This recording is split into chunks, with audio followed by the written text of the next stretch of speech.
Hey everyone, welcome to the next video. This video is going to be another pro review in the first person because the last one, it was actually from a YouTube video from MSI, and I guess that's what Riot was going to intend to release for this whole entire split for the LCS and the LEC.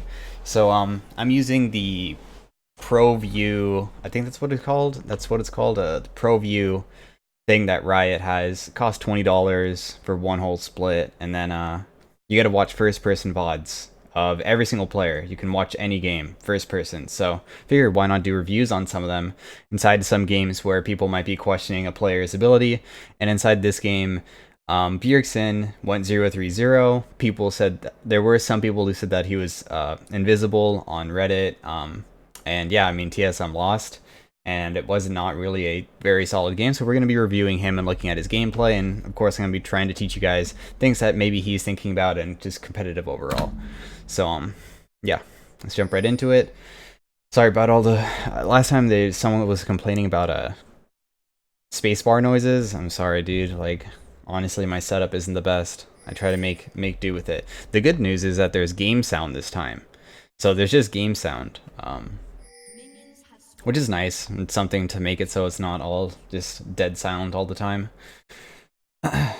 Also, for anybody who was wondering why like a lot of players play with no shadows like me, it's because it feels kind of nice. I don't know. Some people just like it because it feels like the shadows can get in the way of like knowing where to throw your skill shot.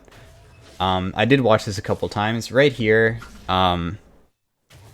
is a big mistake, by the way. He isn't able to get the auto attack. Kind of sucks. I mean, I say it's a big mistake, but every single time you're not able to get your mana flow banned, that is a very important thing. I talk about in some other videos. You want to get mana flow banned as fast as you can on champions, and using your W like that kind of sucks. I mean, it's not going to make him lose the game, but using your W on someone walking up towards you. Oh, actually, I'll go a little bit more in depth. Inside of your games, there is a concept for how to harass people and how to dodge people. So Jensen is walking towards him, not to harass him here, but knowing that Bjergsen is going to throw down his W. It's a way of basically baiting out an ability by knowing that you're going into a bubble around the target. Also, I apologize for this select stream thing, but that's going to be beside this video. But if you can imagine a circle around him, and that's his cast range, so you walk towards the cast range, and then as you get close to it, you immediately turn around when the other person is probably going to cast it. So he's walking towards him, he turns around when he gets within the cast range, Bjergsen casts it, and then he's out of the range.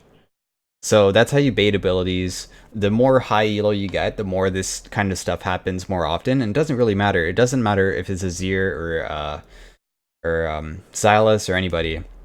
If you're against an Ahri, if you run towards her and then suddenly turn sharply a different direction, 90 degrees, a different direction. So if you imagine this was Ahri level 6 with Charm and you're level 6 and you walk straight at them, once you get within a certain threshold of like how close you are to the target, normally they will throw a skill shot at you. And if you can actually predict that and just sidestep it as they're throwing it, normally you will find super good success. So it's a pretty good habit to get into. But early game, he's just going to be CSing for the most part. He will be proccing mana flow band, that's what he wants to do. He'll probably try to harass him as he goes for one of these CS. You can see whenever he... He actually didn't even get a single auto attack off. Okay, there he did. But every single time that Jensen goes for an auto attack on a minion, he's always looking to hit him with the W. I mean, because it's a melee versus range, you have to use it early. For like small things for Azir, using your Q early, in my opinion, is not the best. He did use his Q there and didn't get mana flow banned because it wasn't up yet, and it costs so much. Azir does have mana problems early, which is why he's taking the TP. You can also see he has presence of mind. I've talked about this inside the Mobalytics video that about the patch notes. I actually said that Azir with presence of mind has been seen, and this is what he's doing. But using your Q early as Azir is not the best, in my opinion. So they go for a trade here. It's a pretty even trade overall. I can't really say either of them won. Bjergsen wasn't able to get hit by the level 3 by Jensen, so I would say Nothing really important to go over there. We'll probably try to, as you can see, he puts down a soldier every single time the minions are low and Jensen is running towards him, but Jensen uses his Q instead of autoing the minion so he doesn't get auto-attacked. Jensen's just trying to shove in the wave right now. Oh wow, he took a turret shot. Oof. Jensen just took a turret shot there, so... But Bjergsen's like running super low mana because he's spamming his abilities so much. Jensen also has Corrupting Potion and a Biscuit here, so because he has Corrupting Potion and Biscuit, that means that he can still pop both of those and be relatively healthy. In fact, he might be so healthy to the point that even if Bjergsen is poking him extremely hard, yeah, like, there's nothing you can even do to stop him from just shoving in like that, unfortunately. So it's pretty even laning phase so far. Unfortunately, I pressed tab so fast so I couldn't see the CS. Oh my gosh, he did it again. Oh my gosh, he did it again. Oh my gosh, wait. Press it again. Oh my, it's too hard. I want to see if he had a bunch. So this is what I'm talking about, the double Doran Azir. That's what people like. And then you just rush Nash's Tooth. Bjergsen doesn't look at other lanes as much as some other laners. I think if you look at the Caps video, you can see he does look at other lanes a lot more often. And if you look at the Faker, there is a Faker VOD too. He also looks at other lanes a lot more often. So Bjergsen doesn't really look at his side lanes as much. I don't think he uses the F keys. A lot of players don't that are pro, so...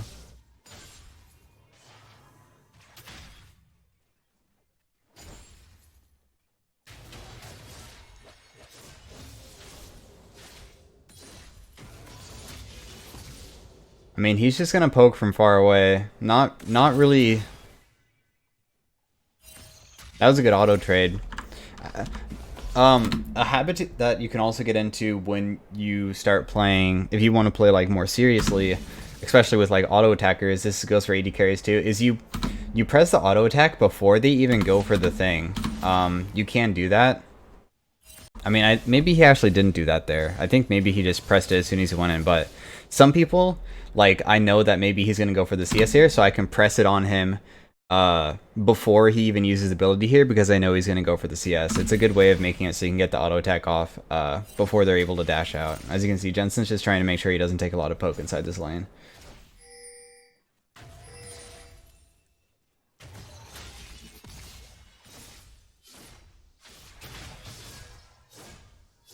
Yeah, I used his Q again. I don't know if I like that. Like, I don't know. We'll see if he becomes super mana starved. Oh, I used his Q again. I mean, Jensen is getting chunked, but he still has, I think, one more Corrupting Potion, and one's ticking right now, so that means that he's going to be pretty healthy mana-wise and HP-wise. He is keeping the lane pretty good on his side. You can see that since Bjergsen has the wave on his side, that means he can poke pretty easily, and he can't get ganked. And of course, Jensen has to step up, which means that he could get ganked by Sejuani, but they probably have vision set up.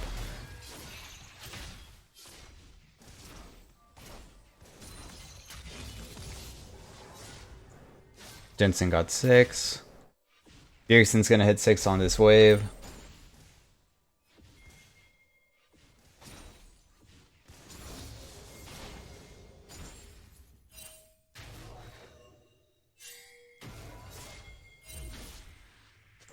TP mid.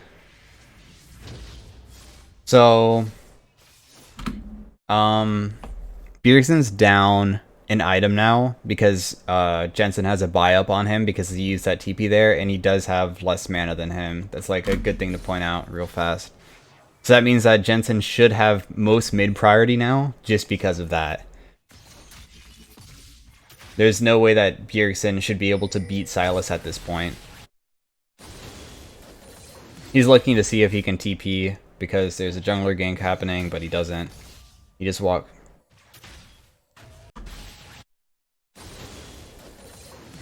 Walks straight into Sylas Q. He just doesn't care. Sure.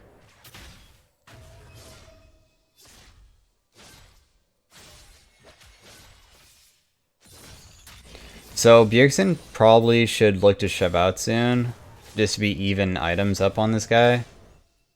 This is not a bad wave to just reset on.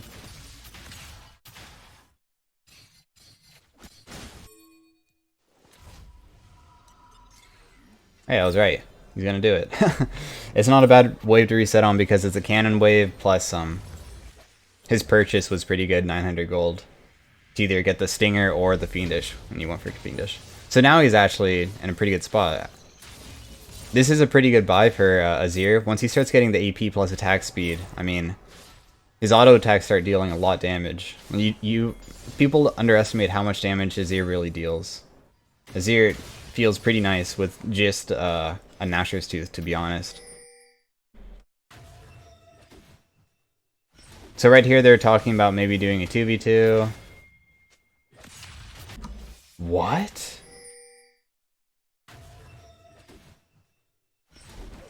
Go on this guy. Right now. Right now. Go in. Just immediately go in. At least burn his ulti. Like... so... Look at the minimap. So we can see that Broken Blade just pushed in and Kennen's stuck there. And Salus is behind and they have Sejuani here. I feel like they would just get Olaf ulti. Just if he immediately went in and then ran towards Irelia. If Olaf does an ulti, he can always ulti, but I'm feeling that Olaf will ulti.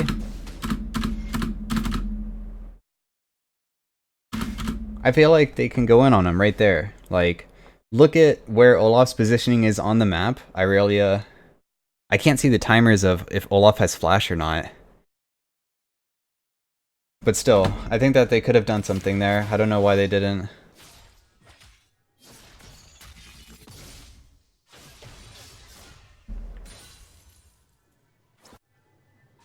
So Silas is going bot side. Wonder if they're going to lose blue buff here. They have no vision control bot side, so I think they're just going to lose their blue. That kind of sucks. Maybe they can just go top here. Because Silas is going to blue to take the blue buff.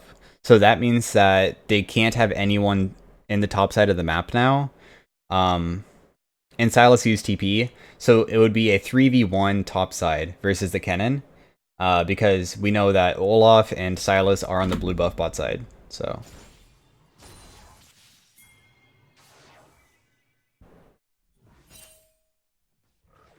Sejuani is 6 too.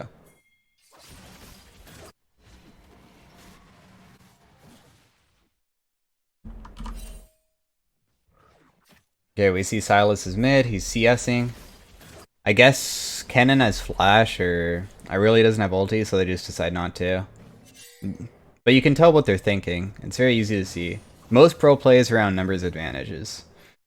If you always just look at the minimap and look at numbers advantages, you can tell where people are basically heading.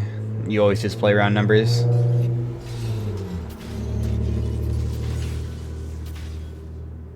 So Jensen has blue buff now. Bummer. Overall, the laning is just a poke fest. I mean, there's nothing really special going on.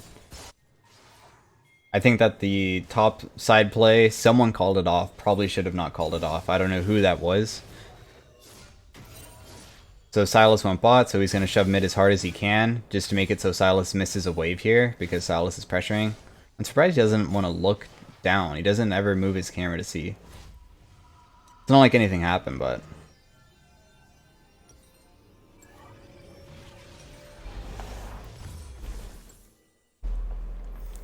So because of that Silas roam, he's able to actually push in and reset basically for free there, by the way. When someone pushes out, that means they give you a free wave to push in, and then on that wave you can reset and not really miss any creeps. He might miss 1 or 2 here. Yeah, so he's going to miss 1 creep for that reset, which is extremely good. Because Silas wasn't able to do anything bot side, so... Getting a free reset is always super nice. He could have just autoed those minions there, by the way. Like, he used his Q because he messed up the auto attack sequence for killing the creeps there, and then because of that, he had to use his Q, which once again costs mana. I don't like his mana usage.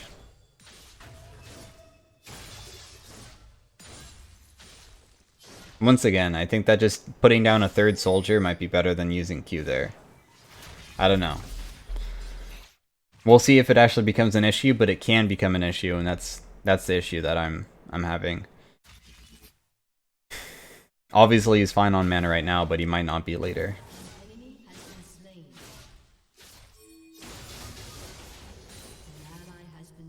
Okay.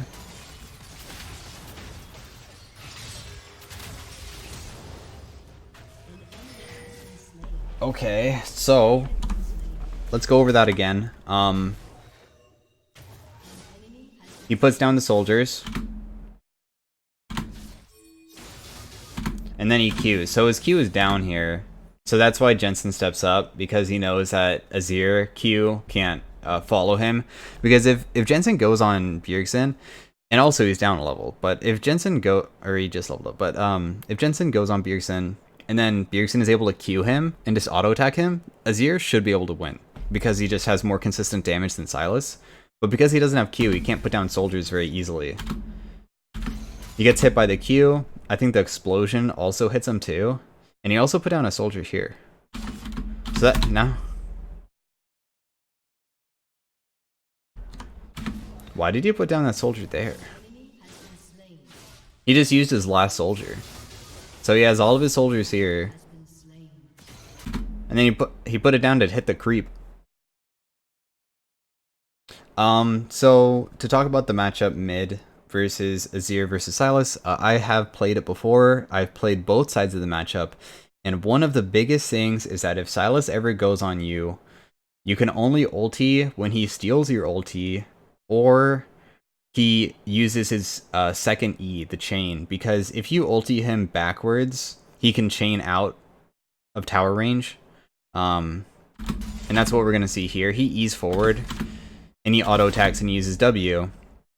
And also, he used all this stuff, and it didn't really deal that much damage to Bjergsen. He's completely healthy still. He can tank the Sylas E and be completely fine. And then he would ulti him into tower afterwards, would have been pretty good. But because he ultis him before Sylas even reaches, or before Sylas uses his second E, that means that now he gets to get out of tower range. And not only that, but Bjergsen E'd straight into him, so that was a pretty big mistake. And then the other thing is that because of all this, he also flashes away. I don't know if that was necessary. Maybe it was because he has Conqueror, because you can see he still has 700 HP. And he has 2 soldiers up, and he was going to take a tower shot. So like imagine he had soldiers and he's just auto-attacking him a bunch. Just auto.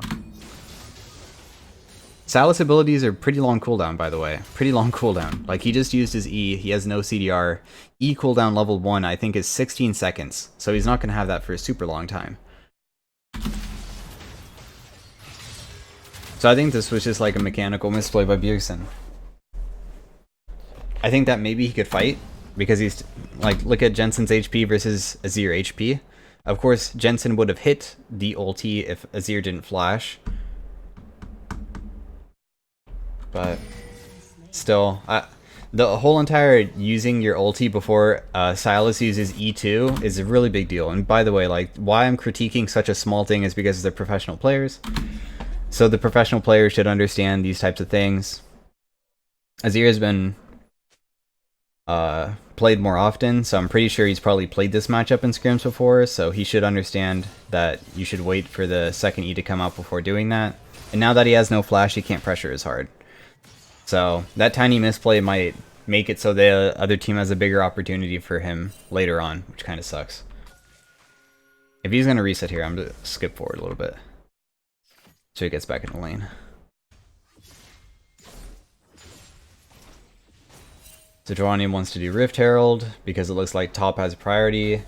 Since Olaf is near Dragon, Olaf will do Dragon, and then they're just going to trade. So Rift for Dragon.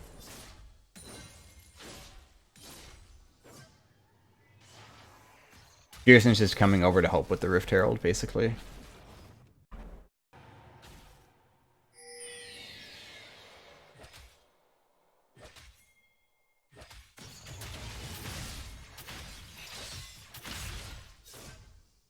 He doesn't deal that much damage anymore because Sylas is... getting more HP. I think he finished Kindle Gem. Sylas is using TP. Uses the Rift Herald top. By the way, they communicate. This is another play. I saw this play, and I'm wondering if, like... Okay, so Sylas pushed in mid very hard, right? And then we see that Sejuani is going towards the top side of the map. She's probably popping Rift right now. And this is... I didn't know about it because I'm not looking at the minimap 24/7 because I'm looking at Bjergsens POV, but they are talking about it. I guarantee that they are talking about it. They're saying, hey, I'm going to pop the Rift Herald top side, and we're going to try to take it, like, bot side, you need to back up. You see how far away they are from the tower bot side? Like, they're super far away from the tower because they don't want to get dived by the Olaf that's down there because they just took Mountain Dragon. So what they're trying to do is they're trading sides. They're trading sides right now. Now, Bjergsen should know that Sylas has TP because they should have timed it. So hopefully they did time it correctly. But the thing is that if they know that he has TP, and maybe they didn't time it, and that's what created this whole entire issue, we see Sylas mid lane. We should know that he might try to TP here, because you can see that he's like on the minimap right now. If Bjergsen was near him, or I think walks straight at him right now, he might be able to cancel it. And then look how low that cannon is. They might be able to take the tower, or even kill the cannon. But because Jensen is able to finish his TP topside, they still get the plating from the Rift Herald hitting the tower, but overall they're not going to get anything after that. So they get like 2 plates. Actually, I'm not sure if they get much more after it, but they lose bot tower, so it wasn't that good of a trade. And with Rift Herald, you normally want to get like a tower out of it, especially in a 1v2 scenario, but unfortunately the Sylas has TP and it wasn't cancelled. So they got 2 plates, and they lost Mountain Dragon, and they lost bot tower. So not a favorable trade at all.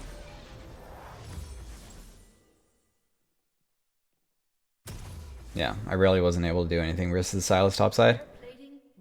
He has Nashers though now. I mean, Azir does scale very well, so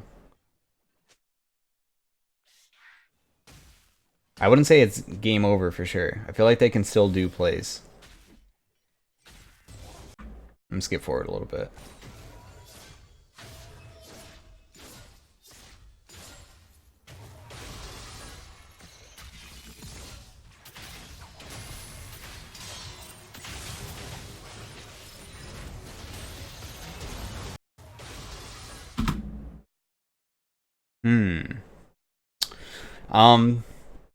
This scenario could have been prevented if he had flash. This is what I'm talking about. Losing a summoner at a certain point. Some people don't really think about these tiny things where it's like you lost a summoner from a thing that you shouldn't have, thus causing you to die, instead of saying that, well, Bjergsen just died because he got hit by all these people and this was unpreventable, but it actually was preventable, but it was preventable 4 minutes ago. But let's look at this again.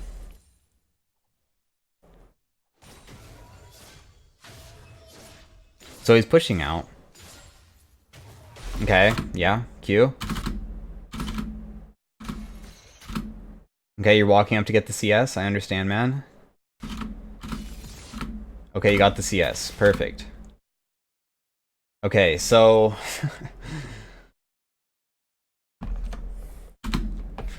I'm gonna watch one more time. We see Recon is topside. Get the CS. Yes. Okay, you got the 1 CS. Perfect. He got slowed.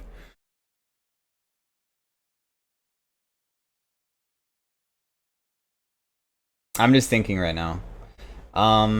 He has his Q coming up, so he should be able to get away pretty easily. But he uses his Q. So now he just gave up his escape for using his Q. On a Sylas that has... Okay, whenever you use a Azir Q, that basically gets rid of your escape. Your escape is very short if you use it this way. Because then now you can only WE, so kind of sucks. So now he's going to CC a bunch. He tries to ulti him away. The Q is still on cooldown because he just used on the Sylas. If he had Q here, he maybe could have Q'd like up here I just point on my monitor. I'm so dumb. I up here. And maybe could have survived. Maybe. He also could have ultied Sylas backwards, I guess. Also just not stepping up for one creep and not stepping back into the Sylas Q. Because he was slowed. As soon as Sylas is walking up, just don't use Q here. Just run. Like, why Q? The Q just ruined everything. He could immediately ulti this guy away, and then W, and then Q this way, and that would have saved him. Not ulti the Sylas, still near you. Could have been another thing. In fact, I wonder if... would he have not died if he ultied Sylas away? If he ultied this direction towards Impact, and Impact would have to run around? Maybe, but... I think all these tiny, super tiny mistakes are, like... kind of bad, in my opinion. So he's dead. So they lose mid tower because he's dead. That's pretty bad. It's really bad to also die in a manner that's not like macro play. That was not macro play. That was a mistake of Bjergsen on his own, right there. It's not like he got dove by a bunch of people because his team like is losing all over the map. That's because he stepped up too far.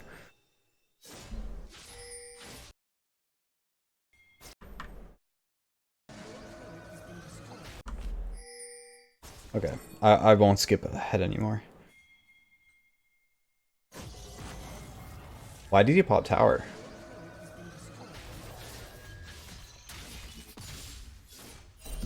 Why did he pop tower? Was it because he feels like a play is going to happen on the map? He has TP, so maybe he wants to have a safe spot that if he wants to TP to not get cancelled.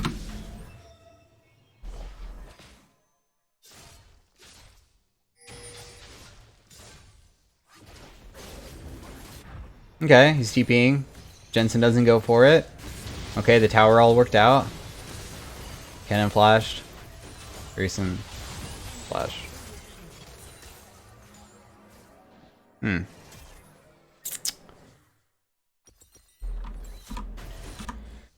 So, the communication is probably talking about how they maybe have double TP, because this was very fast.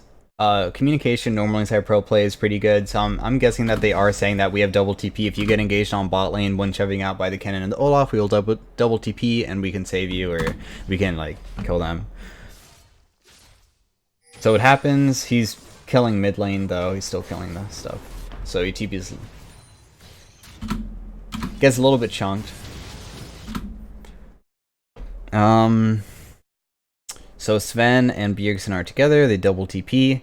Impact probably has no ulti, he probably used on Irelia. I know that we didn't see it, but I guarantee it is down, and I guarantee if it is down that it was Bjergsen knows, because the Irelia Broken Blade probably said, yo, I got cannon ulti, cannon ulti, cannon ulti. That's very common, like, pro communication.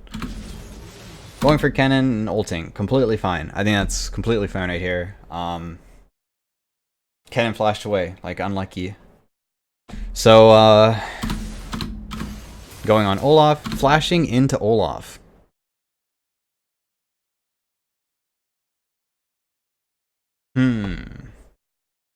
Okay, so we're gonna do a little thought experiment real fast.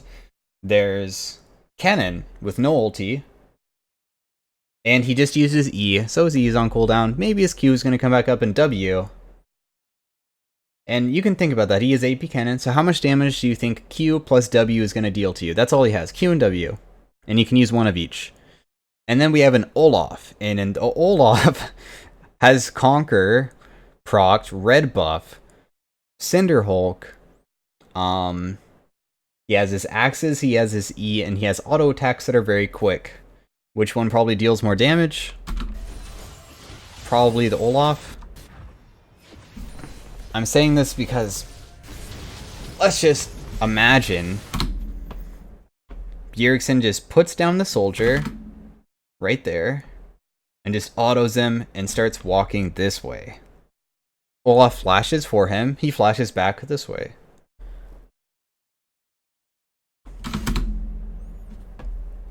Okay, wait. Is his E? He used his E to run away? Wait a second. Let me see. I want to make sure that I'm saying this all correctly. Because if he's about to get E'd by Kennen, sure, maybe like he's gonna die or something. I don't know.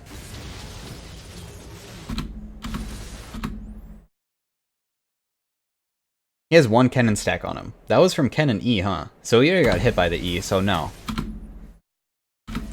Yeah, like, why flash into the Olaf? He would actually be... They might actually be able to win this fight if he didn't do that. He already got hit by Kennen E here. That's a 109. So, Kennen turns around, he can QW and probably stun him. But he's still completely fine over here. You have the whole entire wall blocking. And then you have... This guy is already hitting. Because he flashes literally into the Olaf. The Olaf is right here. He was again. He flashed the axe? I don't think the axe would have killed him. Like how fast he died then. I don't know. Maybe the axe is actually that important. I'm not sure. I feel like the axe would have hit him, and maybe he would have gotten super chunked, and maybe he still would have died, but he would have a better chance if he didn't flash directly into the auto range of Olaf. So, I personally think it's a mistake. I think there's been a lot of mistakes this game, like, mechanics-wise and, like, knowledge-wise of, like, how to use your champion correctly. Like, the first one, of course, being the, ulting the Sylas before Sylas uses E2, which is the chain, so he just immediately comes back in, and then not only that, but he flashes the Sylas ulti when Sylas was going to take a turret shot, where I feel like he might have been able to win because Sylas just used all of his cooldowns, so he shouldn't have anything. Not only that, but just now he didn't really use his wall correctly because he flashed directly into the Olaf.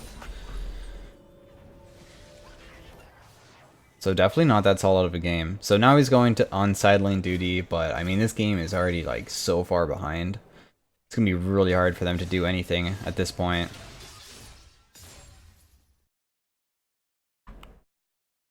He recalls by an amp tome. As Azir, I mean, I'm just thinking about what he can do. Probably not much. He needs to play around his team somehow. I mean, he will become strong eventually, but it's more on the enemy team making a mistake than him at this point.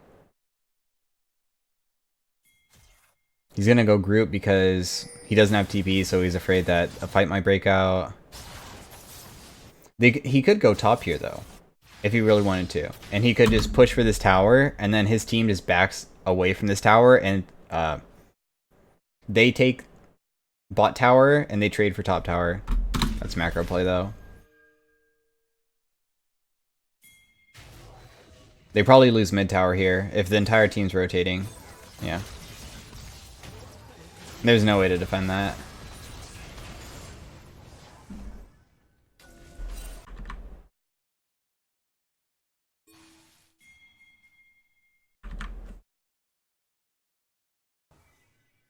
I'll skip a bit faster now, because I didn't really watch past this point that much, so I'm wondering if there actually was any opportunities that maybe he missed.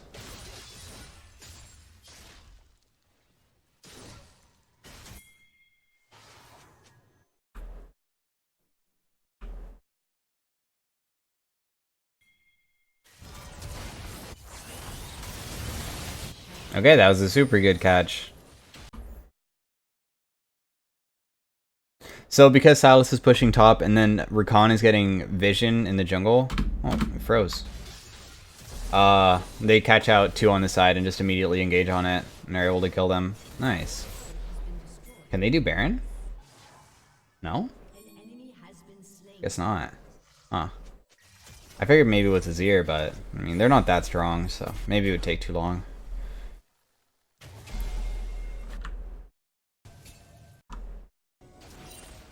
So they go topside here.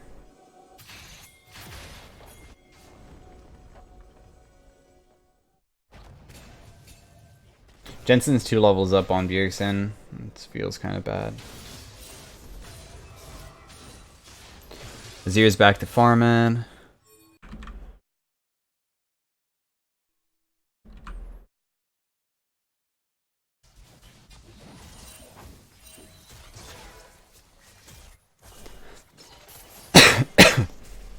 I'm kind of just trying to see what Bjergsen does during this stuff. Because I know, I mean, he's not the strongest, but will he be able to contribute in any way to this game? Those early game tiny deficits actually matter a lot. Like, if he didn't have those 2 deficits, maybe he would actually be pretty strong that he can, like, poke people. He would have maybe Oblivion Orb by now. Stylus wouldn't be as strong. All these tiny things.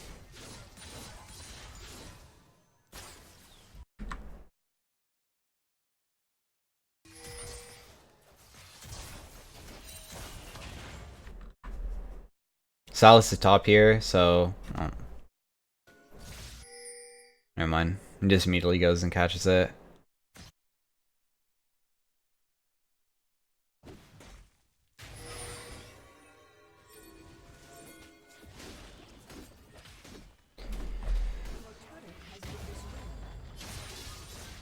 Loses another tower.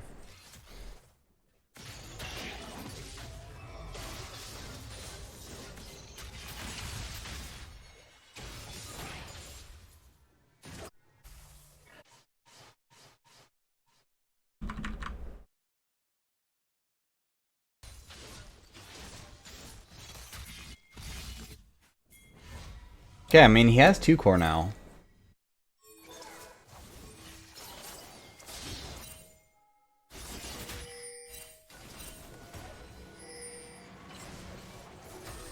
Aw, Katie missed ult. Is it just gone? Yeah. They weren't even able to get in.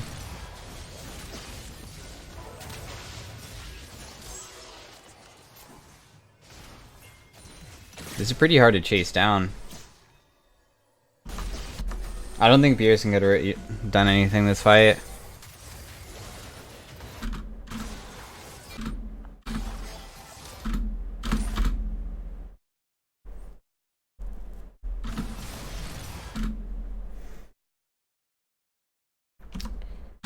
Could he somehow ulti the... I mean... I might have looked for it. You might die and look really dumb, but... He had like a W right here. Xayah just used her ulti. Rakan has no ulti. If he just immediately went in and then tried to ulti the Xayah into the team, if she flashes away, just flash towards your team. And just focus X-Smithy.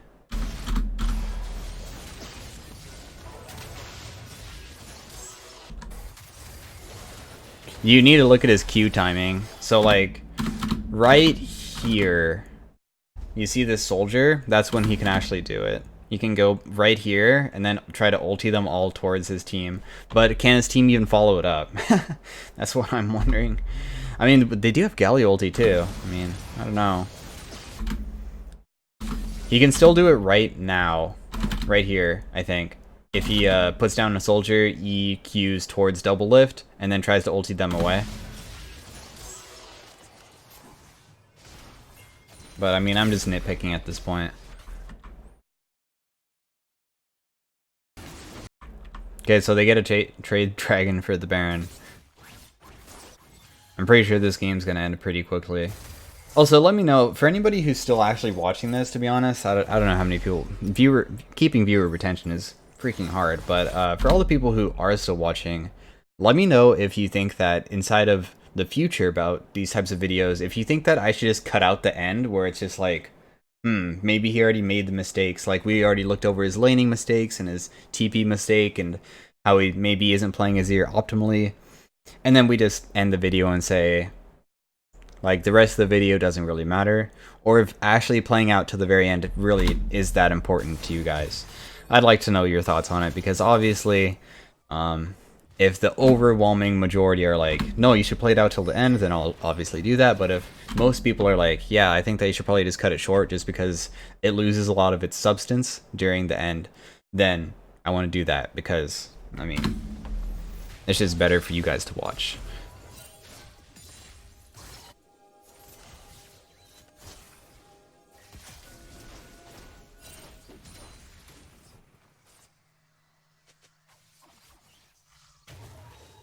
I mean, at this point, the best way to play is to make a catch, by the way, in macro play.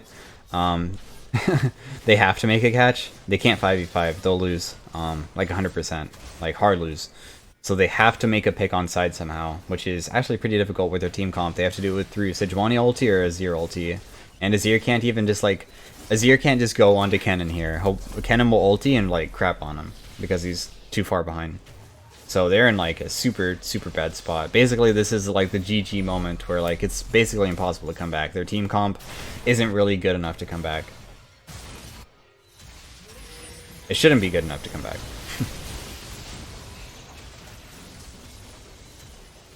Wow, no one died there. Sejuani was so tanky. I mean, Bjergsen was already just top there, so nothing interesting really happened.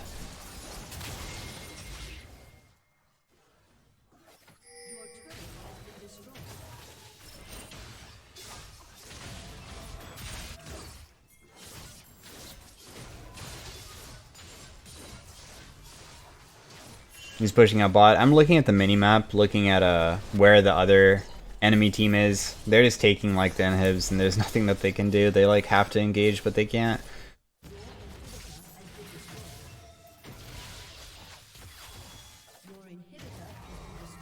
Still just farming bot.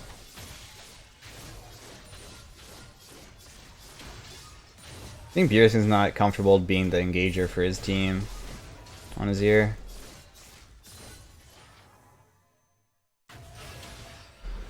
He's just trying to play the stall game.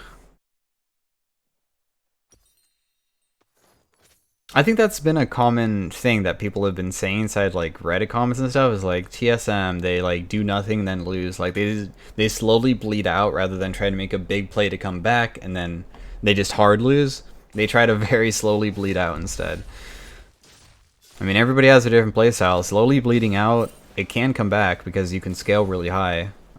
So I mean, it's not that bad of a strategy, but sometimes going for like a super risky all-in move on like 5 enemy people is a pretty good strategy too.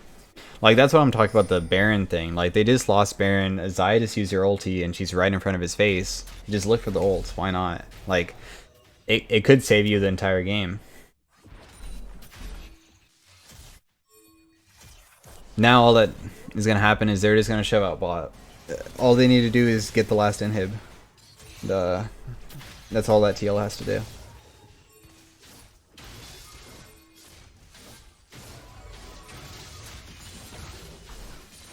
Doesn't want to go in on that guy? I guess he's just too scary. I don't know. I guess. He has Sejuani with him. E forward. He might die, but I mean the game's basically already over at this point, so might as well pad KDA, right? Get something. Oh, that was a big ult. That was a good Irelia ulti, actually. I want to see this again. That's a good Irelia ulti.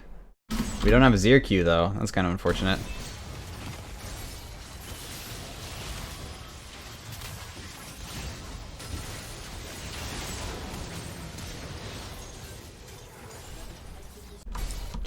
Did Xayah use ulti there? I just want to... I'm checking one last time to see if Xayah... This is definitely where the... Yeah, Xayah has no ulti here. Dude, imagine if he just ultied all of them in right here. He has Q up and level 3 ult. He wouldn't get the level 3 ulti, by the way. Like, he just leveled up. There's no way he's paying attention to that. He's looking topside. But if he just went in right here with the soldier, this soldier, you can... He has another soldier right here. He knows he has 2 soldiers. Just, like, whoop. And then ulti them all. Go in. Go, go, go.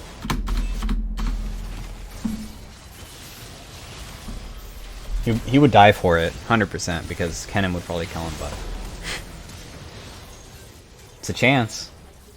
Anyways, hope you guys enjoyed it. I mean, overall consensus, I definitely feel like...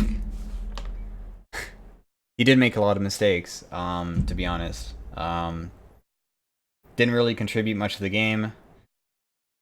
But...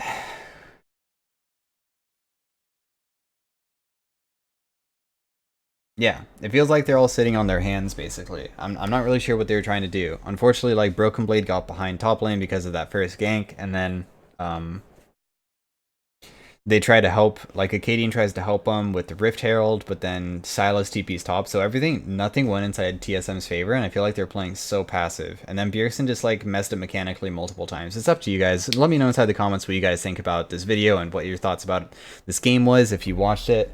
And, let me know about tomorrow's games. I might upload this in the morning, and then there's more games tomorrow. And let me know who you guys want to see next. I mean, if there was a game from Saturday or Sunday, just let me know inside the comments. And I'm completely open to actually doing this every single week, maybe 2 times a week, just doing a player view. Please choose mid lane. If you do choose another role, it's harder to VOD review. It's easier for me to do mid lane because that's what I understand. But yeah, hope you guys enjoyed it. Once again, let me know if you have any criticisms about this whole entire format. And yeah, I will see you guys next time.